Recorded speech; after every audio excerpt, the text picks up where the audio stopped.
¿Qué tal, amigos de Plano Informativo? Bienvenidos a la entrevista. Esta mañana saludamos con mucho gusto al doctor Armando Encinas Oropeza de la División de Materiales Avanzados del IPICIT, que nos viene a hablar de un tema muy interesante, la contaminación del café. Hola, la cafeína. ¿Qué tal? Buen día. Muchas gracias por la invitación, por la oportunidad de estar aquí. Y pues platícanos un poquito sobre el tema de la cafeína y la contaminación. Resulta que es un alto contaminante y nosotros pues ni idea, de por aquí lo tomamos a diario y sí. Resulta que estudios han arrojado la alta contaminación que genera la cafeína, en el agua sobre todo. Así es. Sí, la cafeína, o sea, nosotros todos tomamos café o estamos más o menos familiarizados con la cafeína, pero en realidad el problema es que la cafeína es un fármaco, es una droga, ¿no? Es un estimulante nervioso, etcétera, ¿no? De hecho, por eso tomamos café o el té o lo que sea, ¿no? El problema que ha resultado son dos cosas. Uno es el problema siempre importante del agua, el agua que consumimos, y hay mucha tecnología, muchos procesos y ciclos que se han desarrollado para pues reciclar el agua, cuidar el agua y sobre todo ir monitoreando la calidad del agua. Y en esos procesos uno empieza a ver en años recientes que un poco es combinado el hecho del crecimiento en la población mundial, nuestros hábitos de consumo y la introducción de cada vez productos más diversos. Y muchos de estos productos contienen sustancias químicas que típicamente no encontrábamos antes en el medio ambiente, ¿no? Como son algunos fármacos, y entre ellos la cafeína. La particularidad de la cafeína es que se encuentra actualmente, se ha detectado en suelos, en todo tipo de cuerpos de agua que va desde lagos, ríos, en la playa, en las zonas costeras, etcétera.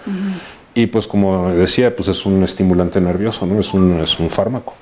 Y entonces hay varias cuestiones. Uno es el problema del crecimiento, o lo que se ha observado es el aumento en la presencia de cafeína en cuerpos de agua. Y eso pues viene después, desata el problema de cómo controlarlo y qué efectos puede tener en ecosistemas y sobre todo en el ser humano, ¿no? Una sobrepoblación que ha llevado a esta gran contaminación.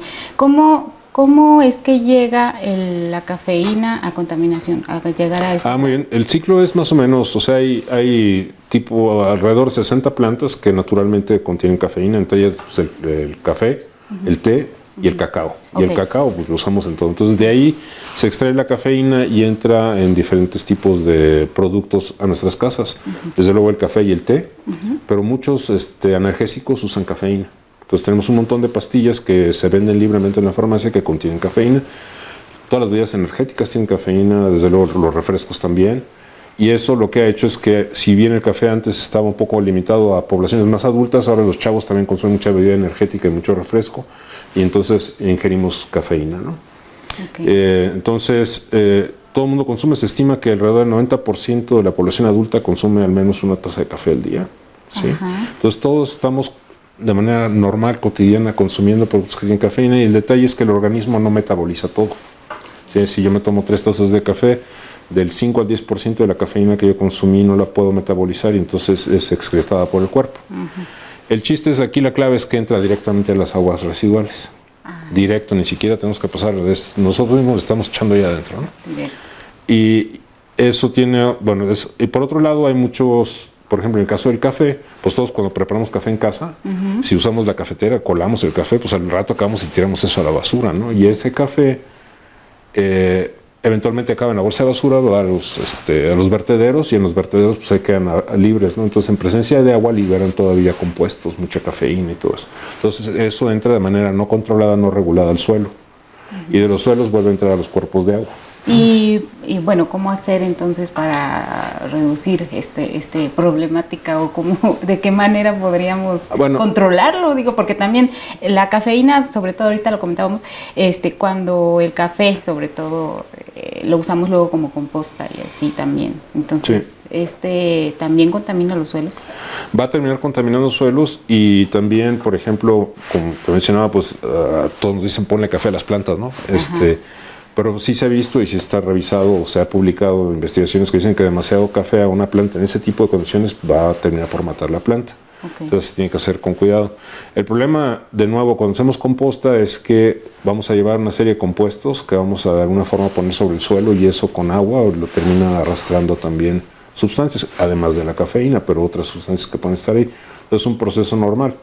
Ahora, hay varias cosas que se hacen. Una es, de punto de vista de la tecnología para el procesamiento de agua, hay técnicas que ya se han demostrado que pueden bien eliminar prácticamente por completo la cafeína y otros compuestos como fármacos. Pero muchas veces el problema es el siguiente. Depende, obviamente donde hay mayor concentración de seres humanos es en las zonas urbanas grandes, y ahí el problema es si las plantas de procesamiento de agua tienen o no la capacidad, dado que reciben tanta cantidad de agua, las tecnologías que están implementadas no necesariamente eliminan todo. Eso es parte del problema.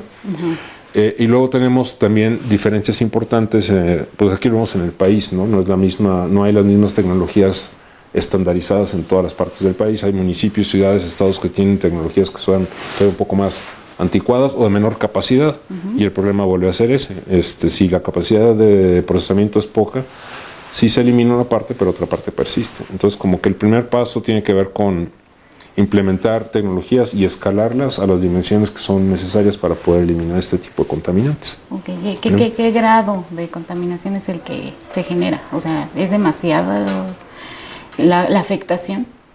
Pues el detalle es que, en principio, sí es grande a partir del momento que uno lo empieza a ver, por ejemplo, en ríos, en lagos. Aquí otro problema que tenemos es, por ejemplo, el agua tradicionalmente se procesa. Por ejemplo, aquí en la ciudad tenemos diferentes plantas de procesamiento de agua, recuperan aguas negras, las procesan y esas aguas las usan para regar. Si esas aguas todavía contienen cafeína, pues nada más las estamos volviendo a meter en el ciclo. Si se llegan a usar para riego de cultivos para consumo, pues también hay posibilidad de que nosotros estemos de alguna forma ingiriendo cafeína extra debido a esto, ¿no? Entonces, las cantidades depende, porque depende del tamaño de la zona urbana. No sé, es difícil cuantificar cuánto puede ser por ciudad, aunque actualmente hay estudios que están haciendo eso.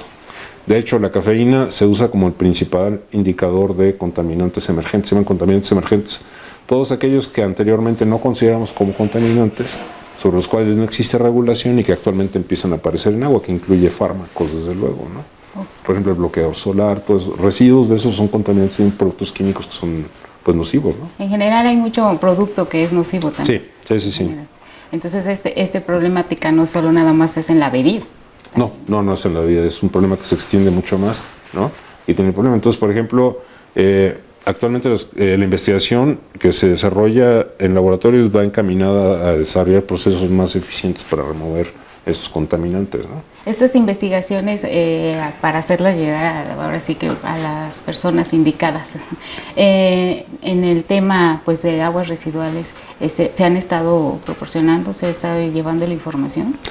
Sí, bueno, de hecho ya, por ejemplo, nosotros que trabajamos en IPCIT, que es un centro de investigación, pues estamos muy cerca de lo que es el CONACYT, ahora la Secretaría de Ciencia y Tecnología, pero tienen programas que van enfocados, por ejemplo, fuertemente al agua, ¿no? Entonces, toda la temática del agua, pues todos podemos de alguna forma trabajar ahí, y hay, desde luego, programas que están destinados a eso, que están orientados a eso.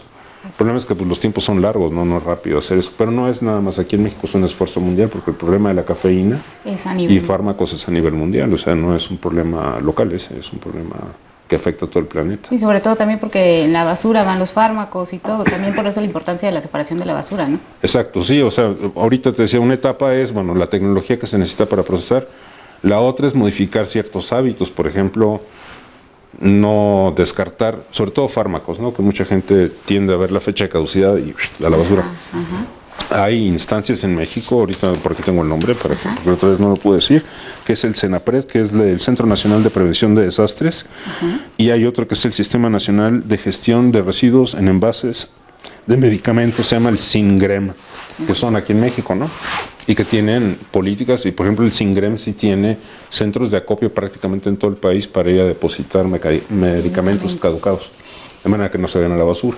Ok, y en el tratamiento de aguas residuales, ahí en ese tema, México en general estará preparado para esto.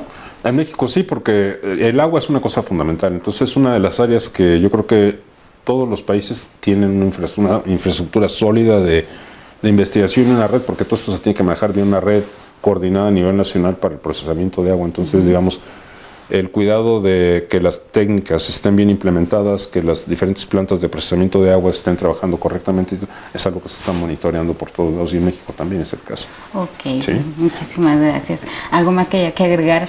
Pues nada más que ahora sí que, pues esto último que decías, ¿no? Tener cuidado con lo que hacemos con las cosas que metemos en casa, ¿no? Es decir, medicamentos y todo eso, pues son sustancias químicas que son de riesgo, ¿no? Entonces, fuera de lo que es el consumo, sí tiene que uno ver con cuidado de no nada más tirarlas a la basura, ¿no? Ahora, en cuanto al café, no sé, yo no creo que la solución sea dejar de tomar café, porque, ¿por qué no? Pero sí saber que pues es un problema, incluso el manejo hasta del mismo residuo de café que generamos en casa.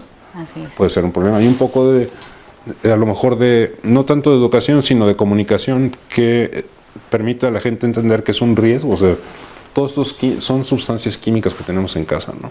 Y tenemos que saber más o menos cuál es el riesgo que representan y cuál es la manera adecuada de trabajarlas en casa, ¿no? Pues muchísimas gracias, doctor Armando No, Encinas, muchísimas gracias por venir a platicarnos este interesante tema que engloba ahora sí que mucho. Es un problema grave, sí. Así sí, es. sí. Pues muchísimas gracias a ustedes. Gracias, amigos de Plano Informativo, gracias por seguirnos en nuestras redes sociales y en nuestra página www.planoinformativo.com. Ahí los esperamos con más información. Mi nombre es Norma Cárdenas y nos vemos a la próxima.